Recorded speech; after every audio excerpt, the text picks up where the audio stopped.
ಹಿಂದೆ ಈ ದೇಶದ ಮೇಲೆ ಎಮರ್ಜೆನ್ಸಿ ತಂದು ದೇಶವನ್ನು ಹಾಳು ಮಾಡಿದಂಥ ಕಾಂಗ್ರೆಸ್ ಅವರು ಈಗ ಕರ್ನಾಟಕದಲ್ಲೂ ಒಂದು ರೀತಿ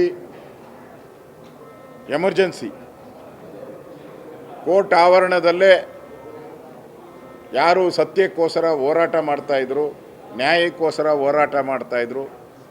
ನಾವು BJP ಕೂಡ ಬೆಂಗಳೂರಿಂದ ಮೈಸೂರವರೆಗೂ ಪಾದಯಾತ್ರೆಯನ್ನು ನಾವು ಮಾಡಿದ್ರಿ.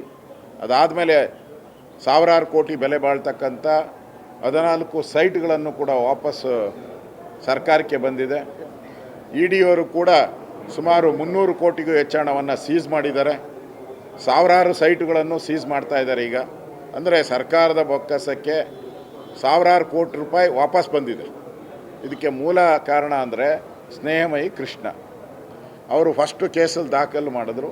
ಅದಾದಮೇಲೆ ಈ ಘಟನೆಗಳೆಲ್ಲ ಆಗಿದೆ. ಅಂಥವ್ರನ್ನೇ ಯಾರು ಗಾಂಧೀಜಿಯ ಆದರ್ಶಗಳನ್ನು ಇಟ್ಕೊಂಡು ಹೋರಾಟ ಮಾಡ್ತಾ ಇದ್ದಾರೆ, ಆ ಗಾಂಧೀಜಿಯ ಆದರ್ಶಗಳ ವಿರುದ್ಧವಾಗಿ ಕಾಂಗ್ರೆಸ್ ಅವರು ಅವ್ರನ್ನ ಕೋರ್ಟ್ ಆವರಣದಲ್ಲಿ ಬಂಧಿಸಿರುವಂಥದ್ದು ಅಕ್ಷಮ್ಯ ಅಪರಾಧ. ನ್ಯಾಯದ ಒಂದು ಕತ್ತನ್ನು ಇಸ್ಕುವಂಥ ಕೆಲಸವನ್ನು ನೀವು ಮಾಡ್ತಾ ಇದ್ದೀರ. ಒಂದು ಕಡೆ ಪಾಕಿಸ್ತಾನ ಜಿಂದಾಬಾದ್ ಅಂತ ವಿಧಾನಸೌಧ ಒಳಗಡೆ ನಿಮ್ಮ MP ಬೆಂಬಲಿಗರೆಲ್ಲ ಕೂಗಿದ್ರೆ ಅವ್ರ ಮೇಲೆ ಏನು ಕೇಸಿಲ್ಲ. ಅದರಿಂದ ಕಾನೂನು ಸುವ್ಯವಸ್ಥೆ ಏನೂ ಹಾಳಾಗಿಲ್ಲ. ಪಾಕಿಸ್ತಾನ ಜಿಂದಾಬಾದ್ ಅಂತ ಕೂಗಿದ್ರೂ ವಿಧಾನಸೌಧದಲ್ಲಿ ಕಾನೂನು ಸುವ್ಯವಸ್ಥೆ ಸರಿ ಇದೆ. ಆದರೆ ಮಾಧ್ಯಮದ ಸ್ನೇಹಿತರು ನನ್ನ ಆಫೀಸು ಸೇರಿದಂತೆ ಪ್ರೆಸ್ ಮೀಟ್ ಮಾಡೋಕ್ಕೂ ಅವಕಾಶ ಇಲ್ದಂಗೆ ಮಾಡಿಬಿಟ್ಟಿದ್ದಾರೆ. ಮಾಧ್ಯಮದವರಿಗೆ ವಿಧಾನಸೌಧ ಹೊರಭಾಗದಲ್ಲಿ ಓಡಾಡೋಕ್ಕೂ ಅವಕಾಶ ಇಲ್ಲ. ಕೇಳಿದ್ರೆ ಏನೋ ಅವರಿಂದ ಕಾನೂನು ಭಂಗ ಆಗ್ತೈತಂತೆ. ಥ್ರೆಟ್ ಏನಂಗಾರೆ ಇವರೆಲ್ಲ ಭಯೋತ್ಪಾದಕರ? ಮಾಧ್ಯಮದವರೆಲ್ಲ ಭಯೋತ್ಪಾದಕರನ್ನೆಲ್ಲ ಒಳಗಡೆ ಇಟ್ಕೊಂಡ್ಬಿಟ್ಟಿದ್ದೀರ. ನಿಮ್ಮ ಮಿನಿಸ್ಟ್ರು ಹೇಳಿದಾರಲ್ಲ ಮಹದೇವಪ್ಪ ನಾಯಿಗಳು ಅಂತೇಳಿ. ನಾನು ಹೇಳಿಲ್ಲ, ಮಹದೇವಪ್ಪ ಹೇಳಿರೋದು ನಾಯಿಗಳು ಅಂತ. ಹಂಗಾರೆ ನಾಯಿಗಳೆಲ್ಲ ಒಳಗಡೆ ಓಡಾಡ್ಬೋದು, ಮಾಧ್ಯಮದ ಸ್ನೇಹಿತರು ಓಡಾಡಂಗಿಲ್ವ? ಹಂಗಾರೆ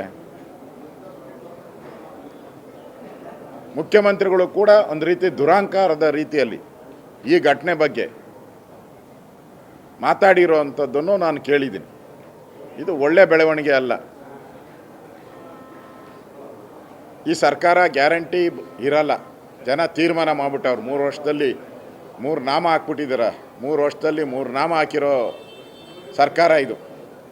ಈಗಾಗಲೇ ನಿಮ್ಮ ಜಗಳ DK ಶಿವಕುಮಾರು ನಿಮ್ಮದು ಬೀದಿ ಜಗಳ ಆಗೋಗ್ಬಿಟ್ಟಿದೆ. ಕಾಂಗ್ರೆಸ್ ಅವ್ರನ್ನೆಲ್ಲ ಬೀದಿ ನಾಯಿಗಳಿಗೆ ಹೋಲಿಕೆ ಮಾಡಿದ್ದಾರೆ. ಮಹದೇವಪ್ಪನವರು ಹಿಡಿದು ಒಳಗಾಕಬೇಕು, ಕೋರ್ಟ್ ಆರ್ಡರ್ ಹೇಳಿದೆ ಅಂತ ಹೇಳಿ ಅದಕ್ಕೆ ಲಿಂಕ್ ಮಾಡಿದ್ದಾರೆ. DK ಅವರ ಕುಟುಂಬದವ್ರು ಹೇಳಿದ್ದಾರೆ ನಾವೆಲ್ಲ ನಿಯತ್ತಿನ ನಾಯಿಗಳು ಅಂತ. ಹಂಗಾರೆ ಬೀದಿ ನಾಯಿಗಳು ಯಾರು, ನಿಯತ್ ನಾಯಿಗಳು ಯಾರು ಅಂತ ಜನ ತೀರ್ಮಾನ ಮಾಡಬೇಕು ಅಂತ ಅನಿಸ್ತೈತಿ. ನೀವು ಅವ್ರಿಗೆಲ್ಲ ಪ್ರವೇಶ ಒಳಗಡೆ ಓಡಾಡ್ಬೋದು. ಪಾಕಿಸ್ತಾನ ಜಿಂದಾಬಾದ್ ಅನ್ನೋರೆಲ್ಲ ಒಳಗಡೆ ಓಡಾಡ್ಬೋದು. ಚಿನ್ನ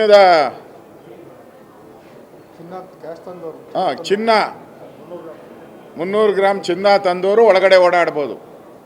ಕ್ಯಾಶ್ ಮಂತ್ರಿಗಳ ಚೇಂಬರಲ್ಲಿ ಕ್ಯಾಶ್ ಇಟ್ಟವರು ಕೂಡ ಒಳಗಡೆ ಓಡಾಡ್ಬೋದು. ಆದರೆ ಮಾಧ್ಯಮದವರು ಮಾತ್ರ ಓಡಾಡಬಾರ್ದು. ಅಂದರೆ ಸಿದ್ದರಾಮಯ್ಯ ಯಾವ ರೀತಿ ಬದಲಾಗಿದ್ದಾರೆ ಅನ್ನೋದಕ್ಕೆ ಇದು ಸ್ಪಷ್ಟವಾದಂಥ ಉದಾಹರಣೆ. ಇನ್ನಾದರೂ ಎಚ್ಚರ. ಯಾಕಂದರೆ ಎಮರ್ಜೆನ್ಸಿಯಲ್ಲಿ ಮಾಧ್ಯಮದೆಲ್ಲ ಬಂದ್ ಮಾಡಿದ್ರಿ ನೀವು. ಮಾಧ್ಯಮದ ಮೇಲೆ ನಿರ್ಬಂಧ ಹಾಕಿದ್ರಿ. ಈಗ ಅದೇ ಕಾಂಗ್ರೆಸ್ಸು ಅವತ್ತು ಸಿದ್ದರಾಮಯ್ಯ ವಿರೋಧ ಮಾಡಿದರು. ಇವತ್ತು ಕಾಂಗ್ರೆಸ್ಗೆ ಬಂದ ಮೇಲೆ ಅದೇ ಸಿದ್ದರಾಮಯ್ಯ ಇವತ್ತು ಮಾಧ್ಯಮದ ಮೇಲೆ ಹರಿಯಾಯ್ತಾ ಇರ್ತಕ್ಕಂಥದ್ದು ಇದು ಮಾಡಿದಂಥ ದ್ರೋಹ, ಪ್ರಜಾಪ್ರಭುತ್ವಕ್ಕೆ ಮಾಡಿದಂಥ ದ್ರೋಹ. ಕೂಡಲೇ ವಾಪಸ್ ಪಡಿಬೇಕು ಅನ್ನೋ ಆಗ್ರಹವನ್ನು ನಾನು ಮಾಡ್ತಾಯಿದ್ದೀನಿ.